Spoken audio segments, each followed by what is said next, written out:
नमस्कार दोस्तों, स्वागत है आपका आज के वीडियो में। आज हम हमारा पार्ट ऑफ स्पीच का अगला टॉपिक शुरू कर रहे हैं, पार्ट्स ऑफ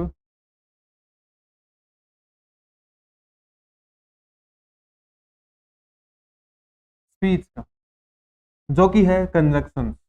कंजक्शंस में आज हम पढ़ेंगे क्या, वो जान लेते हैं। सबसे पहले हम इसका मीनिंग क्या होता है कंजक्शन में, इसके टाइप्स, स्ट्रक्चर्स और हमें कहाँ पर इसका यूज करना चाहिए। हम इसमें जो कॉमन मिस्टेक्स होती है वो भी जानेंगे और कुछ आपके लिए स्पेशल ट्रिक्स जो आप यूज कर सकते हो कंजक्शन को पढ़ते टाइम। तो कंजक्शन है क्या? कंजक्शन वो एक ब्रिज है जो दो चीजों को जोड़ने का काम करता है। कुछ भी अगर जोड़ना हो, उनमें रिलेट करना हो, तो फिर हम यूज करते हैं कंजक्शंस का। देखिए, जैसे A conjunction joins two parts of sentence so that the idea becomes smooth, linked and meaning। Conjunctions sentence के दो पार्ट्स को ज्वाइन करता है ताकि जो हमारा विचार है, हम कुछ भी कहना चाहते हैं तो वो बहुत ज़्यादा स्मूथ और एक मीनिंगफुल तरीके से कहा जा सके, है ना। जैसे कि क्या होगा अगर हम कंजक्शन को ना यूज करें तो, without conjunctions sentences can feel broken और रिपीटिव। तो बिना कंजक्शंस के हमें सेंटेंस जो है या फिर कुछ भी हम लिख रहे हैं, हम यूज कर रहे हैं, तो वो या तो टूटा फूटा लग सकता है। टूटा फूटा कहने का मतलब है कि उसमें बिल्कुल प्रॉपर मीनिंग नहीं आएगा या फिर वो जुड़े हुए महसूस नहीं होंगे। एक बात बिल्कुल अलग रहेगी, दूसरी उसके विपरीत बिल्कुल अलग। तो वो जो मीनिंग है वो साथ में उनको कंजक्शंस की मदद से जोड़ने से ही हमें प्राप्त होगा। साथ ही साथ अगर हम कंजक्शंस का यूज ना करें तो बार बार रिपीट होने से भी हमारी जो लैंग्वेज है उसमें इफेक्ट पड़ता है, उसमें अशुद्धियां आती है। वो जो प्योरिटी होती है एक लैंग्वेज में, भाषा में, तो वो हमें नहीं मिलती है। ये किसको जोड़ता है? तो कुछ स्पेसिफिक थिंग्स हैं, जैसे वर्ड टू वर्ड जोड़ सकता है। कोई भी वर्ड हो उसको, जहां पर एग्जांपल जैसे राम एंड श्याम को जोड़ेगा।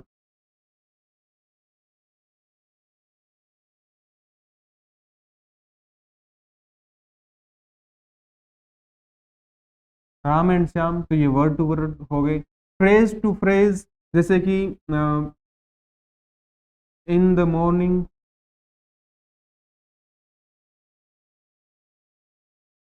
एंड और इन द इवनिंग। या फिर ये क्लोज टू क्लोज भी जोड़ सकता है, जो कि आपको एग्जाम्पल दिया गया है जी। जैसे कि she is smart and hard working, ये यहाँ पर स्मार्ट और हार्ड वर्किंग को जोड़ रहा है। क्लोज का अगर हम एग्जाम्पल देखें तो वो हो सकता है कि Ram is happy because he won the match. ये एग्जाम्पल हो सकते हैं क्लोज टू क्लोज के। ये क्लोज है एक, दूसरा हम बिकॉज से दूसरा क्लोज जोड़ रहे हैं इस प्रकार से। ठीक है, ये हमें क्या बताता क्या है? It shows the relation between ideas, विचारों के बीच में ये हमें रिलेशन बताता है। एडिशन यानी जोड़ता है चीजों को, कॉन्ट्रास्ट या फिर विरोधाभास बताता है, बिल्कुल अपोजिट चीजें बताएगा। तो इस हमें दो या दो से ज्यादा कुछ भी चूज करना हो तो हम उसकी मदद से, कंजक्शंस की मदद से कर सकते हैं। रीजन बता सकता है किसी चीज का, रिजल्ट बता सकता है, टाइम बता सकता है, या फिर कोई भी कंडीशन हो तो उसको भी हमें बता सकता है। कुछ एग्जाम्पल्स भी हैं, जैसे कि I wanted T but the shop was closed. अब यहाँ पर देखिए, ये जो बट है वो क्या जोड़ रहा है, हमें यही देखना है। सबसे पहले पहचान करना सबसे बेसिक काम होना चाहिए, हम पहचान करना सीखेंगे। ठीक है, जैसे आई वॉन्टेड टी, ये एक क्लोज हो गया, एक सेंटेंस हो गया, लेकिन बट के साथ में द शॉप वॉज क्लोज, ये भी दूसरा एक क्लोज हो गया। तो ये दो क्लोजेस को जोड़ रहा है और बट से जोड़ रहा है।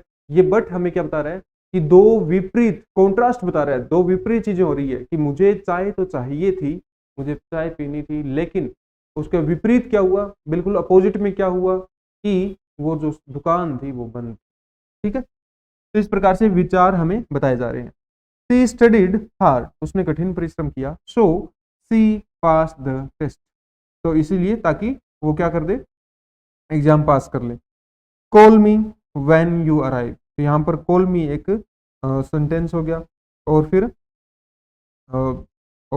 वर्ब और ठीक है ऑब्जेक्ट के साथ में सेंटेंस हो गया, फिर व्हेन और यहाँ पर टाइम क्लोज हो गया यू अराइव। तो ये दो भी क्लोजेज हैं, सेंटेंस आप बोल सकते हो। टेक द ब्लू पेन और द ब्लैक पेन, यहाँ पर भी चूज करने के लिए चॉइस बताई जा रही है और के साथ में दो क्लोजेज में। तो नेक्स्ट हम टाइप पढ़ लेते हैं।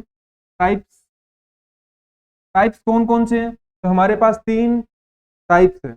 कोऑर्डिनेट, सबसे पहला कौन सा है? कोऑर्डिनेट, उसके बाद में सब ऑर्डिनेट, और उसके बाद में है कोरिलेटिव। ठीक है, ये तीन टाइप्स है।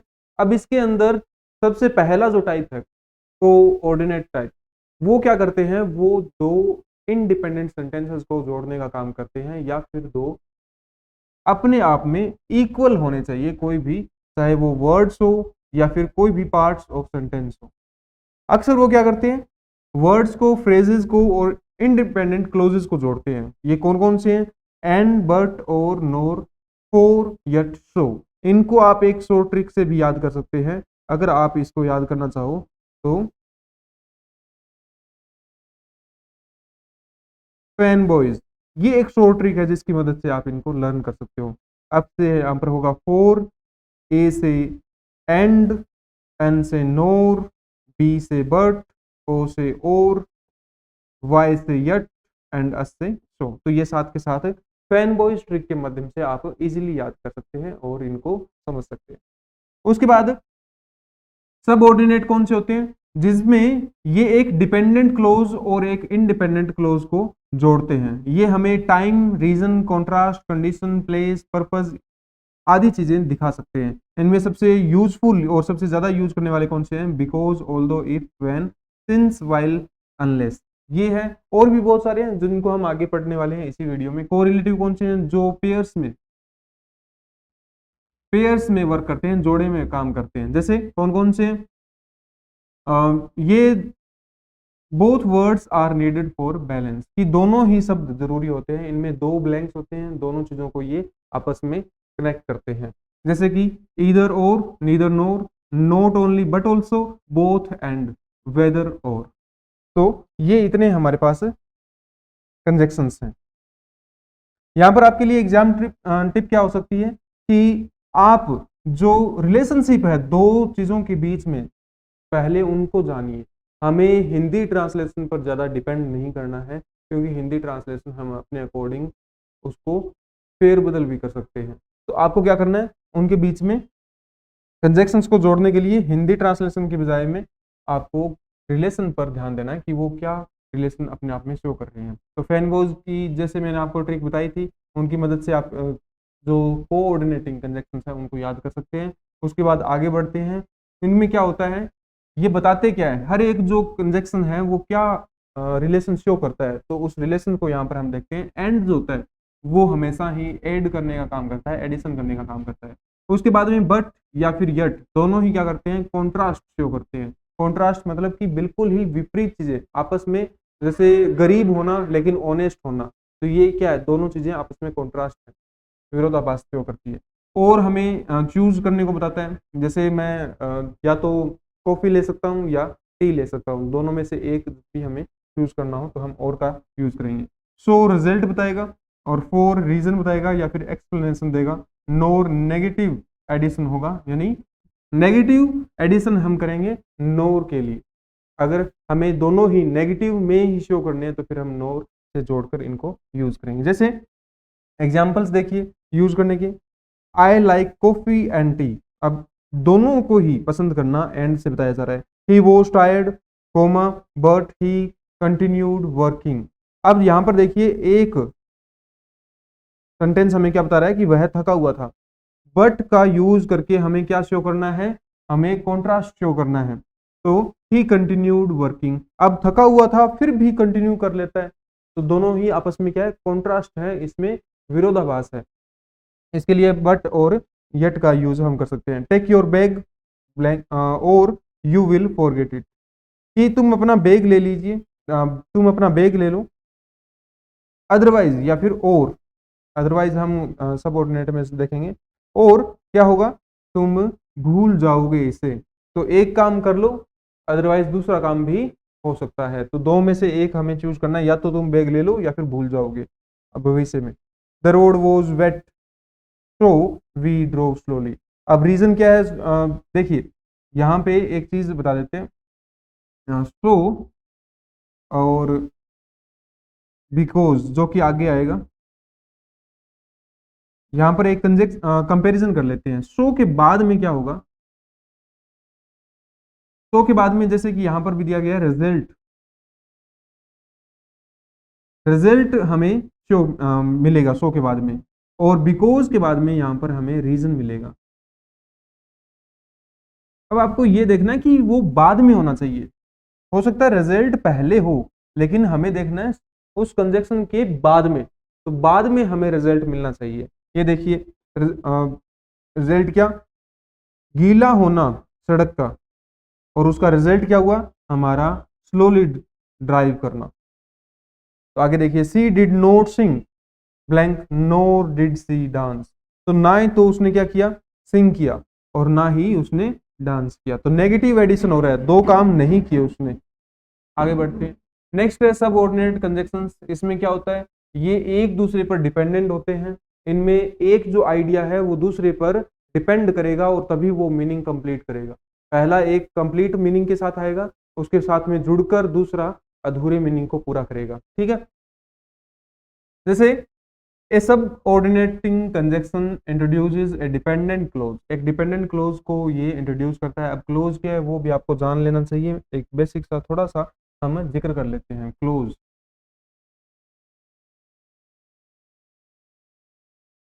क्लोज क्या है, ग्रुप ऑफ वर्ड्स है,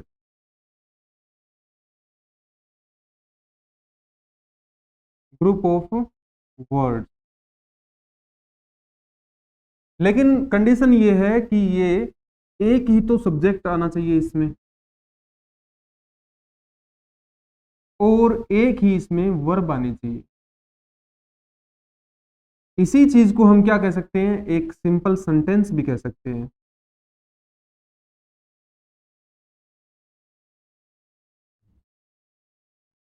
ठीक है, इसी चीज को हम एक सिंपल सेंटेंस भी कह सकते हैं।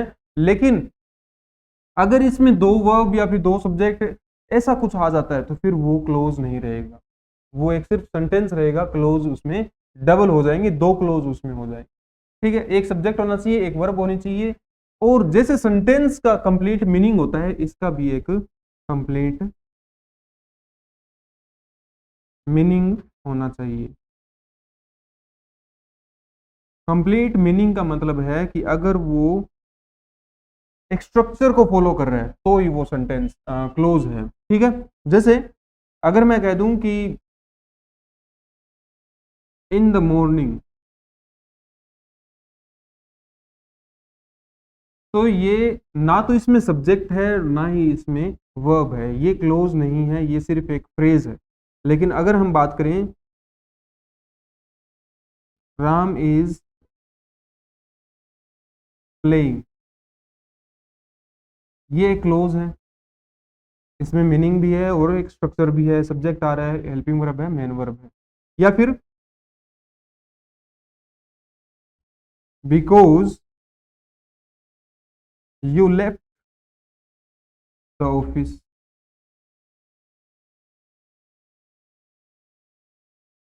इसमें भी बिकॉज के बाद में यहाँ पर यू सब्जेक्ट है, लेफ्ट यहाँ पे वर्ब है, और ऑफिस यहाँ पे ऑब्जेक्ट है। तो ये भी एक फॉलो कर रहा है स्ट्रक्चर को। बस इतना सा है कि बिकॉज के कारण ये अपनी मीनिंग को यहीं पर रिस्ट्रिक्ट कर रहा है, ये अधूरा मीनिंग है, पूरा नहीं हो पा रहा है। क्योंकि तुमने ऑफिस छोड़ दिया, तो उसके बाद हमारे माइंड में सबसे पहला सवाल आएगा, क्योंकि हमने ऑफिस छोड़ दिया तो फिर क्या क्या हुआ होगा। ठीक है, तो ये अधूरा मीनिंग रखेगा, लेकिन फिर भी स्ट्रक्चर को फॉलो करता है। तो ये क्लोज है बेसिक चीज। अब क्लोज के टाइप्स भी बता देते हैं, क्योंकि कंजक्शन में हमारे जिक्र हो रहा है। तो टू टाइप्स ऑफ क्लोजेस है, टू टाइप्स ऑफ क्लोजेस। ठीक है, कौन कौन से,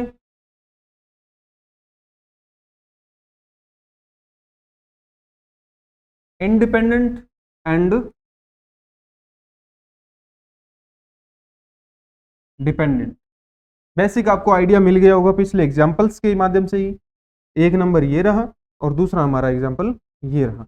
तो पहला जो है कंप्लीट मीनिंग के साथ में वो कौन सा क्लोज है, ये है इंडिपेंडेंट क्लोज, ठीक है। और दूसरा क्योंकि अधूरा है, बीच में ही हमारे पास में एक सवाल और छूट जाता है, बाकी रह जाता है, तो ये dependent.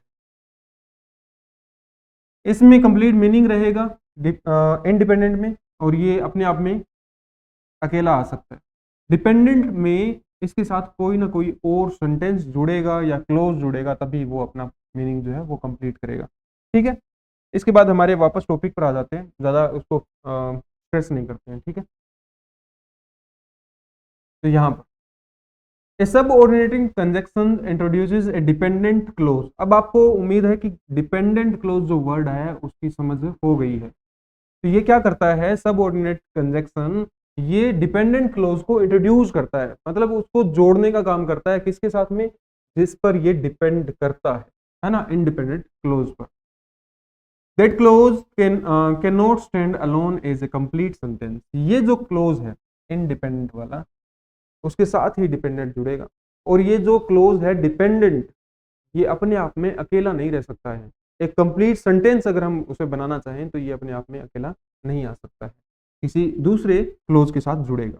Example, because it was raining. तो अगर मैं कहूं बिकॉज इट वॉज रेनिंग, क्योंकि बारिश हो रही थी, तो ये है डिपेंडेंट, ठीक है। अब डिपेंडेंट क्लोज अकेला तो आ नहीं सकता, तो इसीलिए कोमा को इसमें यूज किया गया है, और बाद में एक और सेंटेंस भी है, वी स्टेड इंडोर्स। अब यहां पर देखिए, अगर मैं इस सेंटेंस को एक बार के लिए हटा देता हूं तो इसका मीनिंग क्या बनेगा, बिकॉज इट वॉज रेनिंग, क्योंकि बारिश हो रही थी। अब इतना तो इनकम्प्लीट मीनिंग है, ये अपने आप में पूरा कंप्लीट मीनिंग है नहीं, अधूरा है, और ये अकेला नहीं आ सकता है। तो क्या किया जाएगा, इसको एक कंप्लीट मीनिंग के लिए पहले वाले जो सेंटेंस है या क्लोज है उनके साथ जोड़ा जाएगा। वी स्टेड इंडोर्स, हम अंदर ही ठहरे या फिर घर में ही रुके। तो ये अपने आप में कंप्लीट है, लेकिन इसकी इंफॉर्मेशन और एडिशन किया जा रहा है, because it was raining, reason बताया जा रहा है। ये रीजन हो गया डिपेंडेंट क्लोज, और जो मेन हमारा वर्क है वो है इंडिपेंडेंट क्लोज, ठीक है। ये बेसिक आइडिया है एक सब ऑर्डिनेटिंग कंजक्शन का। अब कॉमन ग्रुप्स कौन कौन से होते हैं, क्या क्या चीजें वो बता सकते हैं। तो सबसे पहला टाइम, टाइम वाले कौन कौन से हैं, when, while, before, after, until, ये सारे। रीजन वाले बिकॉज, सिंस, सेज हैं। अब इनके साथ में रीजन जुड़ेगा, इनके बाद में आएगा रीजन, और ये क्या करेंगे, इनके साथ में टाइम आएगा, कोई टाइम क्लोज आएगा, ठीक है। Condition, if unless provided that, तो ये भी कंडीशन बताएंगे, कोई भी शर्त बताएंगे। फिर कॉन्ट्रास्ट, ऑल्दो, दो, तो ऑल्दो भी क्या करेगा, कॉन्ट्रास्ट बताएगा। Purpose, so that, in order that, ये सारे आते हैं, ठीक है। अब इनमें से यहाँ पर जो बिकॉज दिया गया है उसका एग्जांपल हम यहीं पर देख चुके हैं। बिकॉज क्या करता है, बिकॉज रीजन बताएगा। अब हमारे रुकने का रीजन ये रहा डिपेंडेंट क्लोज के अंदर, जैसे कि इफ द, अब कैसे पहचाने, if the close starts with because, although, if, when, since, it is usually depend. अब इनसे अगर स्टार्ट हो रहा है तो फिर जैसे यहाँ पर बिकॉज भी हो रहा है, बिकॉज से ये जो क्लोज है वो भी बिकॉज से स्टार्ट हो रहा है, तो इसके कारण ही हमें पहचान इसकी मिल गई। ऑल्दो ही वॉज लेट, अब ये ऑल्दो से स्टार्ट हो रहा है, तो ये कौन सा है, ये डिपेंडेंट है।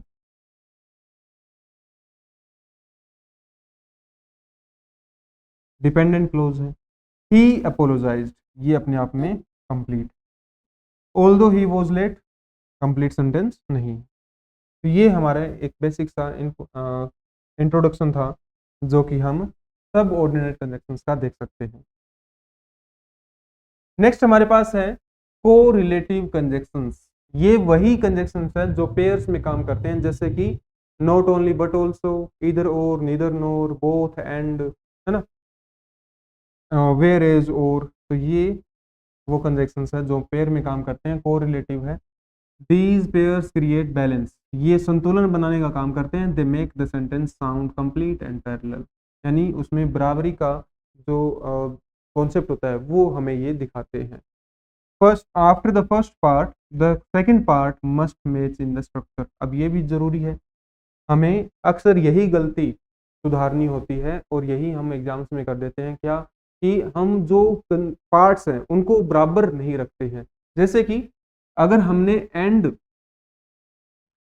बोथ हैंड से कुछ भी जोड़ा है, तो दो जो ब्लैंक्स है उनमें दोनों में ही यहाँ पर भी अगर एक पार्ट है तो वहां पर दूसरे पार्ट को भी इसके बराबर ही रखना है। जैसे यहाँ पर सिर्फ एक नाउन है तो दूसरे में भी एक नाउन रहना चाहिए। वर्ब प्लस नाउन है, जैसे ऑब्जेक्ट हो गया, वर्ब प्लस ऑब्जेक्ट है तो यहाँ पर भी वर्ब प्लस ऑब्जेक्ट आना चाहिए। ठीक है, इस प्रकार से हमें बराबर रखना है। यही ट्रिक भी आपके लिए, think of them as two part locks, both parts must open together, कि दो अलग अलग पार्ट्स हैं जो लॉक के होते हैं और दोनों एक साथ खुलेंगे तभी ये हमारा लॉक जो है काम कर सकता है। तो इसी प्रकार से ये है कि दोनों बराबर होने चाहिए तभी ये काम कर सकते हैं। ठीक है, इसका एग्जांपल्स देख लीजिए, इसके एग्जांपल देख लीजिए, जैसे कि ईदर यू कैन स्टे और यू कैन लीव। अब यहाँ पर देखिए ईदर और से हमने जोड़ा तो है, लेकिन यहाँ पर क्या क्या चीजें हमें मिली है। एक सब्जेक्ट मिला है यू, दूसरा कैन, यहाँ पर मॉडल वर्ब है स्टे, यहाँ पे वर्ब है। तो हमें सब्जेक्ट, मॉडल वर्ब और वर्ब ये तीनों चीज ही आगे भी रखनी है। यू कैन लीव, तो सब्जेक्ट आ गया, फिर कैन यहाँ पर आ गया, हमें मॉडल वर्ब मिल गई, और लीव यहाँ पे वर्ब मिल गई। तो आपने पार्ट्स ऑफ स्पीच का जो पहला वीडियो था उसमें तो ये सारी चीजें पहचान करना सीख गए होंगे ना। तो फिर उसके बाद में बोथ और एंड से जुड़ा है, क्या है देखिए, सी इज, यहाँ पर सब्जेक्ट और वर्ब अलग है, बोथ के बाद में क्या है इंटेलिजेंट। इंटेलिजेंट होता क्या है, तो इज यहाँ पर लिंकिंग वर्ब है, ये एडजेक्टिव है, तो एडजेक्टिव वाला ही पार्ट हमें दोबारा मिलना चाहिए। तो एंड के बाद में काइंड भी क्या है, ये एडजेक्टिव है। जैसे कि इसको अलग अलग हम लिखना चाहें तो सी इज इंटेलिजेंट, एक पार्ट ये हो गया। ठीक है, एक सेंटेंस ये हो गया। दूसरा सेंटेंस क्या होता, सी इज काइंड। अब हमें अगर कनेक्ट करना है तो हम ये भी कह सकते हैं कि जो सेम सेम पार्ट थे उनमें से एक हमने रख लिया और एक को हटा दिया, ताकि बार बार रिपीट कुछ भी ना हो। ठीक है, तो उसके बाद क्या बचा हमारे पास, एक तो मेन पार्ट बच गया इंटेलिजेंट और दूसरा बच गया काइंड। तो सी इज कॉमन रह गया और फिर हमने बोथ एंड से जोड़ दिया, बोथ इंटेलिजेंट एंड काइंड। तो दोनों ही है, इंटेलिजेंट भी है और काइंड भी है। Not only did he win but he also broke the record. तो न केवल वो जीता लेकिन उसने क्या किया, साथ में जो रिकॉर्ड था वो भी ब्रेक कर दिया, तोड़ दिया। ठीक है, उसने रिकॉर्ड भी ब्रेक किया। अब यहाँ पे देखिए डिड ही विन, और उसके बाद में अब ये भी आपको ध्यान रखना है कि बट और ऑल्सो, जब भी हमें सब्जेक्ट वर्ब इन सभी को साथ में इंक्लूड करना हो तो बट ऑल्सो में दोनों अलग अलग आएंगे और बीच में सब्जेक्ट को रखा जाएगा। ठीक है, ब्रोक द रिकॉर्ड, दो अलग अलग पार्ट बराबर के इसमें यूज किए गए हैं। नेक्स्ट, ये एक छोटा सा कंपेरेटिव एनालिसिस है, जैसे कि कोऑर्डिनेट, सबऑर्डिनेट और कोरिलेटिव तीनों में ही कंपैरिजन किया गया है। इन कंपैरिजन के माध्यम से आप एक ही स्लाइड के अंदर थोड़ा सा इजीली इन सभी को देख सकते हैं। यहाँ पर कोऑर्डिनेटिंग है, सबऑर्डिनेटिंग है और कोरिलेटिव है। इनका कंपैरिजन किसके बेसिस पर हुआ है कि वो क्या कनेक्ट करते हैं, जैसे इक्वल ग्रामेटिकल पार्ट्स को कनेक्ट करते हैं। सबऑर्डिनेट क्या करते हैं, डिपेंडेंट और इनडिपेंडेंट क्लॉज को कनेक्ट करते हैं। ये दो पेयर्स में बैलेंस दिखाते हैं। फिर कॉमन फॉर्म कौन सी है, सिंगल वर्ड की है, यानी वर्ड टू वर्ड कनेक्ट करते हैं। यहाँ पर सिंगल वर्ड भी हो सकता है या फिर फ्रेज भी होते हैं, क्लोज जो हम जोड़ते हैं तो वो भी हो सकते हैं। और टू लिंक्ड वर्ड होते हैं, यहाँ पर दो जुड़े हुए शब्द होते हैं।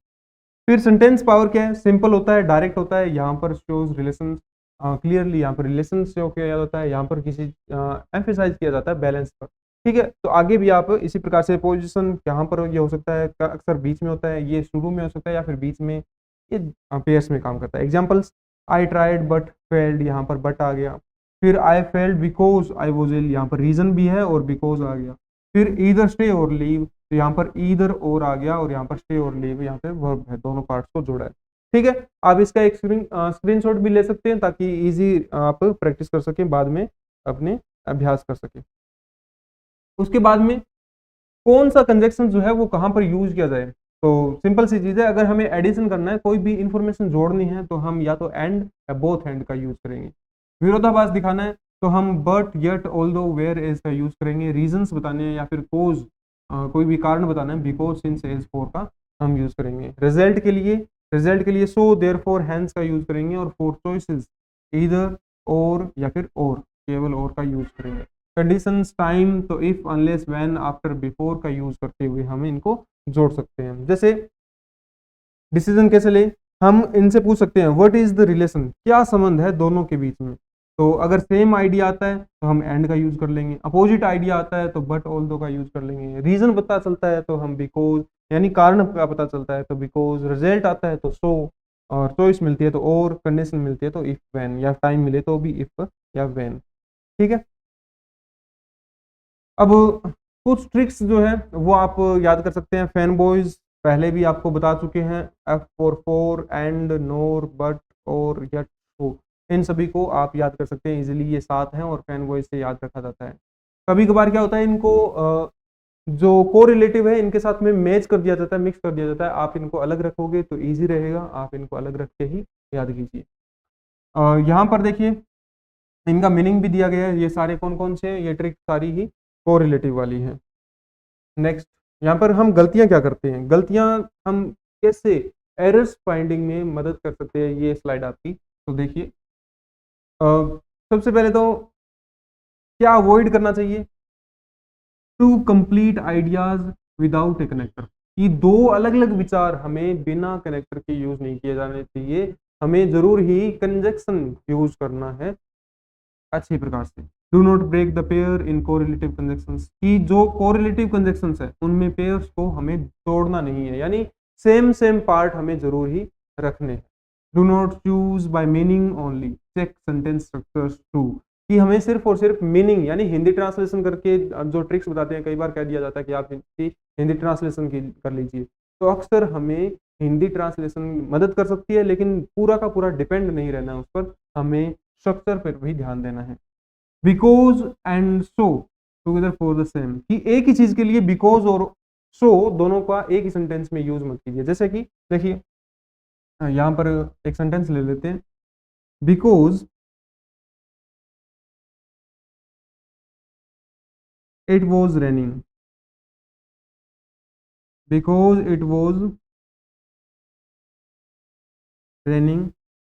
यहां पर हम क्या कर सकते हैं, यहां पर सो लगा देते हैं। सो ऐसा हमें नहीं करना है, so we stayed at home, ऐसा हमें बिल्कुल भी नहीं करना है। बिकॉज और सो एक साथ कभी भी यूज नहीं होते हैं, हमें एक यूज करना है। देखिए जैसे कि ये एक हमारा क्लोज है, तो यहीं पर इसी क्लोज को हम बाद में भी यूज कर सकते हैं, लेकिन बाद में अब दोबारा से ये तो गलत हो गया ना, सही वाले देखते हैं। इस प्रकार से इनको सही लिख सकते हैं, बिकॉज से भी और सो से भी। तो हम इन दोनों को एक बार के लिए देखते हैं। अगर हमें सो का यूज करना हो, सो क्या बताता है, सो रिजल्ट, है ना, इसके बाद में रिजल्ट जुड़ेगा। तो कहाँ से शुरुआत कर सकते हैं, it was raining,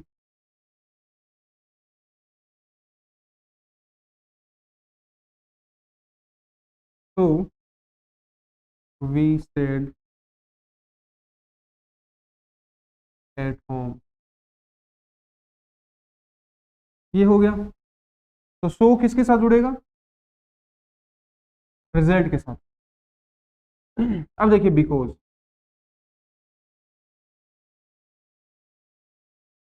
because reason, reason बताएगा तो ये रीजन के साथ जुड़ेगा।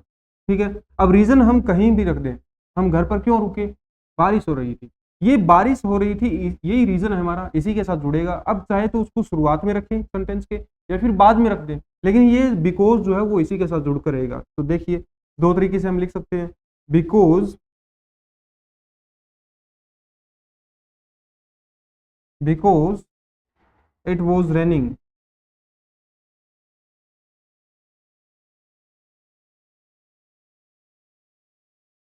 Coma, we stayed at home. ठीक है। दूसरा तरीका कैसे हो सकता है, हम पहले रिजल्ट को लिख देते हैं, ये से शुरुआत कर सकते हैं, we stayed at home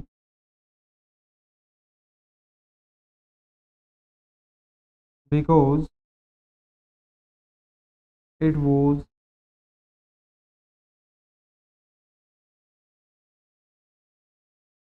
training. ठीक है, अब यहाँ पर चेंजेस क्या किए हमने, ऐसा सेम इसके साथ भी हो सकता है, कोई इशू नहीं है, लेकिन चेंजेस क्या किए, पहला चेंज तो अगर हमारे पास बिकॉज पहले है, ठीक है, अगर बिकॉज पहले है तो हमें बीच में लगाना है कॉमा, और इसी की बजाय अगर हमने बीच में बिकॉज को रखा, सब ऑर्डिनेट को, सब ऑर्डिनेट को, ठीक है, सब ऑर्डिनेट कंजक्शंस को रखा, तो फिर हम बीच में कॉमा नहीं लगाएंगे, कॉमा से सेपरेट नहीं करेंगे, तभी करेंगे जब शुरुआत में यूज कर लिया और बीच में कुछ भी नहीं है, तो फिर हम कॉमा से इसको अलग करेंगे।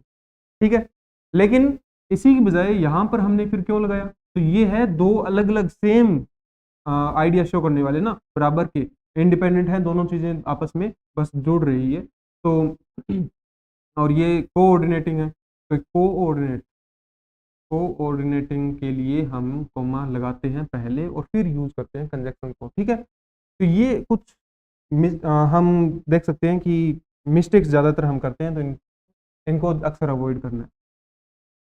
तो हमें क्या करना था कि बिकॉज और सो को एक साथ यूज नहीं करना है, वो दो अलग अलग टाइप के हैं और दो अलग अलग चीजों को ही हमें यहाँ पर अपनी अपनी जगह पर यूज करना है। Relation unless the sentence is written carefully, बस इतना है कि सेंटेंस अगर ध्यान से लिखा गया हो तो हम उसको एक ही सेंटेंस के अंदर सबऑर्डिनेटिंग और कोऑर्डिनेटिंग अलग अलग क्लोजेज को, 3-4 क्लोजेज को जोड़ सकते हैं, तो वहां पर यूज कर सकते हैं, बस इतना सा, लेकिन दो ही क्लोज को जोड़ने के लिए हम यूज नहीं करेंगे। अब कुछ मिस्टेक्स देख लेते हैं, क्या करते हैं हम, तो I was tired because I went home early, तो ये यहाँ पर बिकॉज अलग चीज के साथ में जुड़ा है, देखिए यहाँ पर बिकॉज है, मतलब ये किसके साथ जुड़ा है, बाद वाले के साथ में, बाद वाला क्या है, आई वेंट होम अर्ली, तो ये क्या है, ये तो रिजल्ट होना चाहिए था, रिजल्ट, और रिजल्ट के साथ हम क्या जोड़ते हैं, बिकॉज तो नहीं जोड़ते हैं, बिकॉज किसके साथ जोड़ते हैं, रीजन के साथ में, रीजन क्या है, रीजन है आई वॉज टायर्ड, तो I went home early because I was tired, तो हमें रीजन रिलेशन को ध्यान से देखना है और फिर इसी के साथ में उसके अकॉर्डिंगली काम करना है। Smart but kind, smart but kind, ये तो बिल्कुल भी अपोजिट मीनिंग तो नहीं है, अपोजिट मीनिंग क्या होता कि सी स्मार्ट बट डम, तो स्मार्ट भी है और डम भी है, तो ये अपोजिट हो सकता था, या फिर सी इज पुअर बट स्मार्ट, तो ये हो सकता था, लेकिन यहाँ पर क्या है, दो सेम आइडिया है, स्मार्ट और काइंड होना, दो अलग अलग विचार है और बराबर लेवल के है ना, तो इसको हम एंड से जोड़ सकते हैं। इधर ही विल कम और नॉट, अब यहाँ पे देखिए ही विल कम, ठीक है, यहाँ पर हमारे पास सब्जेक्ट भी है, वर्ब है, और मैन वर्ब और हेल्पिंग वर्ब दोनों है, और यहाँ पर सिर्फ और सिर्फ नोट है, तो ये बराबर का नहीं हुआ, बैलेंस शो नहीं कर रहा है, कोरिलेटिव, कोरिलेटिव क्या करते हैं, कोरिलेटिव करते हैं बराबर में बैलेंस स्थापित करते हैं, यानी सेम सेम चीजें होनी चाहिए, तो ही विल कम और ही विल नॉट कम, दोनों में अब सिमिलर चीजें हुई है, यहाँ पर सब्जेक्ट भी है और हेल्पिंग वर्ब मैन वर्ब, यहाँ पर भी subject helping verb man verb. He studied hard comma so he can pass, यहाँ पर ऐसा तो सही से हुआ नहीं है, ही कैन पास सेंटेंस में हमने मिस्टेक कर दी है, he studied hard so he past, तो ये पास्ट फॉर्म में ही यूज किया जाता है। ठीक है, अब कुछ ब्लैंक्स, जैसे ये हमारे पास ऑप्शन हो सकते हैं, I wanted to go out, ठीक है, एक है कि मैं कोई, ये क्या है, कोई वर्क है, इट वॉज रेनिंग, लेकिन बारिश हो रही थी, अब बाहर जाएंगे बारिश हो रही है, तो ये तो अपोजिट चीजें हो गई, तो हम किसका, बट या ऑल्दो का यूज कर सकते हैं, कॉन्ट्रास्ट हमें शो करना है, बट या although. She is young blank wise, अब यंग हो और वाइज हो, तो वो तो दोनों चीजें आपस में क्या करती है, एड हो सकती है, कि युवा भी हो सकता है और वाइज भी हो सकता है, तो एंड हम यहाँ पर ऐड कर रहे हैं। You can have T blank coffee, तुम चाय ले सकते हो या फिर कॉफी, दोनों में से एक चीज होगा, अपोजिट होगा, चूज कर रहे हैं हम, सॉरी, और ठीक है, he worked hard blank he succeeded, अब वर्कड हार्ड और ये सक्सीडेड, ये तो सपोर्ट कर रहे हैं आपस में, तो इसीलिए सपोर्ट कर रहा है, तो हम देखेंगे कि ये रीजन है या रिजल्ट है, वर्कड हार्ड ये वर्क है, फिर इसका रिजल्ट क्या हुआ, तो ही सक्सीडेड, तो सो हम लगा देंगे इसमें क्योंकि बाद में रिजल्ट आ रहा है। Blank you study regularly you will improve. Will, अब विल में आप एक चीज़ देखेंगे कि इफ अगर आता है ना तो उसके साथ में एक तो होता है प्रेजेंट स्टडी वर्ब की फर्स्ट फॉर्म में, और दूसरा होता है जो रिजल्ट जो मिलेगा हमें वो फ्यूचर में होता है। तो यहाँ पर भी ऐसा ही है कि इफ यू स्टडी रेगुलरली, तो कंडीशन क्या है इफ, और दूसरा क्या है फ्यूचर में। प्रेजेंट होता है एक और एक होता है फ्यूचर।